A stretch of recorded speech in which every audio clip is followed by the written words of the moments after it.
ঈদের দিন আমরা কি আমল করব কি আমল করব না, কোন আমলগুলো আমাদের করণীয় কোন আমলগুলো আমাদের বর্জনীয়।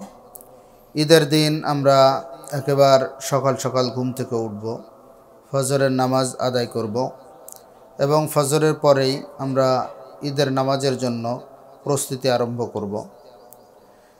ঈদের নামাজের প্রস্তুতি বলতে আমরা মিসওয়াক করব, গোসল করব। মিসওয়াক করা সুন্নাত এবং গোসল করব, এটাও সুন্নাত গোসল করব এবং গোসল করে সুন্দর সুন্দর পোশাক আদি পরব। পোশাক আদি পরে আমরা আতর, সুরমা এগুলো ব্যবহার করব। মাথায় পাগড়ি দেওয়ার চেষ্টা করব, পাগড়ি দিতে পারলে খুব ভালো। এবং ঈদের দিন আমরা যখন ঈদের মাঠে যাব, তখন যদি আমাদের বাড়িতে ঢুকবার বাহির হওয়ার জন্য দুইটা রাস্তা থাকে, মানুষ সাধারণত দুইটা রাস্তা ব্যবহার করে, তো এক রাস্তা দিয়ে যাব এবং অন্য রাস্তা দিয়ে আসব। যদি দুই রাস্তা না থাকে, তাহলে এক রাস্তা যদি আমার বাড়িতে ঢোকার বা বাহির হওয়ার থাকে, তাহলে কমপক্ষে এক পাশ দিয়ে যাব এবং এক পাশ দিয়ে আসব, তাহলেও এটা যাওয়া আসার সুন্নাত হিসাবে আদায় হবে। এবং ঈদের দিন, ঈদুল ফিতরের দিন আমরা ঈদের আগে কিছু মিষ্টি মুখ করে যেতে পারবো এবং ঈদুল আজহার দিন আমরা কোনো মিষ্টি মুখ বা কোনো কিছু খাওয়া দাওয়া করব না, না খেয়ে আমরা ঈদগাহে যাব এবং ঈদের নামাজ আদায় করে কুরবানির রক্ত প্রবাহিত হওয়ার পর তারপরে আমরা খাবার গ্রহণ করব। এটা ঈদুল আজহার আমল। ঈদুল ফিতরের করণীয় কার্যাবলীর মধ্যে আরও অনেক কিছুই আছে। যেমন ঈদুল ফিতর, এটা হলো ঈদের দিন বলতে আনন্দের দিন। এখানে আনন্দ উল্লাস নবী সাল্লাল্লাহু আলাইহি ওয়াসাল্লাম করেছেন এবং সাহাবীগণও আনন্দ উল্লাস করেছেন। নবী করিম সাল্লাল্লাহু আলাইহি ওয়াসাল্লাম সাহাবীগণকে এদিন আনন্দ উল্লাস করার জন্য আদেশও দিয়েছেন এবং আনন্দ উল্লাস করার পরও নবী করিম সাল্লাল্লাহু আলাইহি ওয়াসাল্লাম সাহাবাদেরকে নিষেধ করেননি এবং নবী করিম সাল্লাল্লাহু আলাইহি ওয়াসাল্লাম আনন্দ উল্লাস করতে এদিন উৎসাহ প্রদান করেছেন। কিন্তু অনেক সময় দেখা যায় আনন্দ উল্লাস করার ক্ষেত্রে আমরা এত অতিরঞ্জিত বাড়াবাড়ি করি যে সেটা একেবারে নাজায়েজ পর্যায়ে চলে যায়। যেমন বিভিন্ন জায়গায় দেখা যায় যে ঈদের চাঁদ দেখা যাওয়ার পর বাজি ফুটায়, পটকা ফুটায়, আনন্দ মিছিল করে, বিভিন্ন শরিয়াত গর্হিত কাজের ভিতরে লিপ্ত হয় এবং এগুলো আসলে কেউ আবার গান বাজনা বাজায়, বক্স বাজায়, এই সমস্ত ডিজে গান বাজায়, এই সমস্ত একেবারে নাজায়েজ কাজ।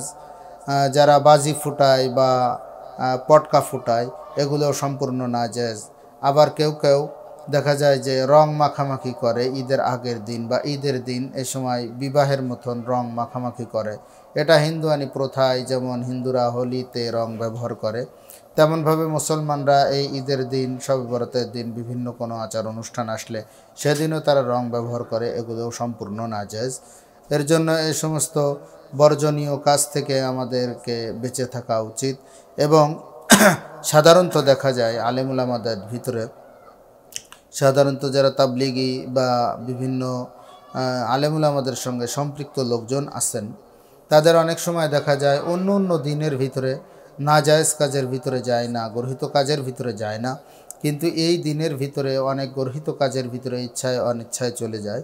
যেমন বিশেষ করে সব থেকে বেশি গর্হিত কাজ হয় হলো একেবারে পর্দার খেলাপ চলে যায়, পর্দার কোনো তোয়াক্কা করা হয় না, পর্দা পুশিদার দিকে কোনো প্রকার খেয়াল করা হয় না। এই সমস্ত কাজ থেকে আমাদের বিরত থাকা এবং বর্জনীয়। এবং রাসূল সাল্লাল্লাহু আলাইহি ওয়াসাল্লাম যেভাবে নিজে চলেছেন বা সাহাবা একরামকে চলতে বলেছেন বা সাহাবা একরাম চলার পরেও সেটা নিষেধ করেননি, বারণ করেননি, ওটাই হলো রাসূল সাল্লাল্লাহু আলাইহি ওয়াসাল্লামের তরিকা। রাসূল সাল্লাল্লাহু আলাইহি ওয়াসাল্লাম ঈদের দিন শরীয়ত সম্মতভাবে যেভাবে আনন্দ উল্লাস করার জন্য বলেছেন, সেইভাবে আমাদের আনন্দ উল্লাস করা উচিত। আর যেভাবে রাসূল সাল্লাল্লাহু আলাইহি ওয়াসাল্লাম এবং শরীয়তের বাহিরে চলে যায়, শরীয়তের সঙ্গে একেবারে দ্বিমুখী আচরণ হয়ে যায়, এই সমস্ত শরীয়ত গর্হিত কাজ থেকে আমাদের সকলের বেঁচে থাকা উচিত। আল্লাহ পাক আমাদের সবাইকে ঈদের আনন্দের দিনে আনন্দঘন পরিবেশে শরীয়ত সম্মতভাবে আমাদেরকে চলার তৌফিক দান করেন এবং শরীয়ত বিরোধী সমস্ত কার্যকলাপ থেকে আল্লাহ পাক আমাদেরকে নিজ জিম্মায় হেফাজত করে।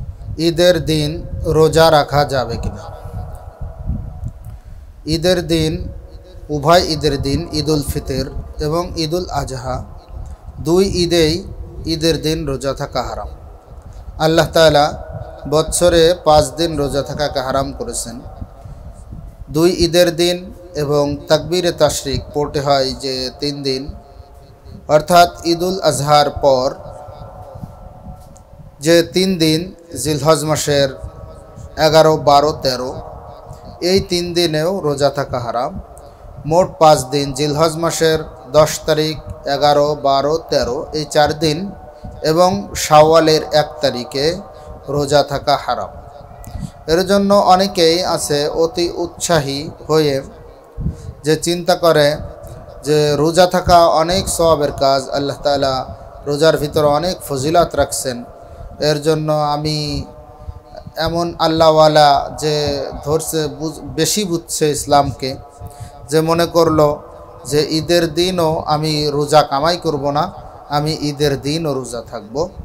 এর জন্য ঈদের দিন সবার কাছে আমি অনুরোধ করব যে খুব খেয়াল দিয়ে শোনা, দুই ঈদের দিন এবং কুরবানি ঈদ, ঈদুল আজহা যেটাকে আমরা বলি ঈদুল আজহা, কুরবানির ঈদের পরে 3 দিন রোজা থাকা, মোট 5 দিন রোজা থাকা মুসলমানের জন্য হারাম।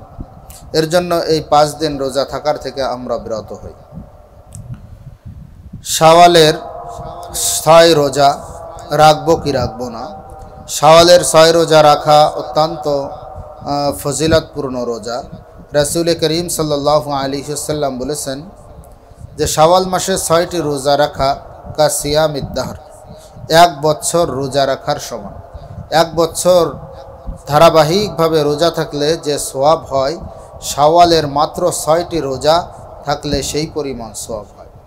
এখন শাওয়ালের রোজা অনেকেই বলে থাকেন যে আমরা কি সিরিয়ালে রাখবো না যে কোনো সময় রাখতে পারবো? আপনি শাওয়াল মাসের ভিতরে যে কোনো সময় রাখতে পারবেন। একটি রাখলেন, একটি ভাঙলেন, বা আজকে একটি থাকলেন, 3 দিন পরে একটি থাকলেন, 4 দিন পরে আরেকটি থাকলেন, 5 দিন পরে আরেকটি থাকলেন। শাওয়াল মাসের ভিতরে রোজা রাখলেই হলো। এই 6টা রোজা শাওয়াল মাসের ভিতরে পরিপূর্ণ করতে হবে।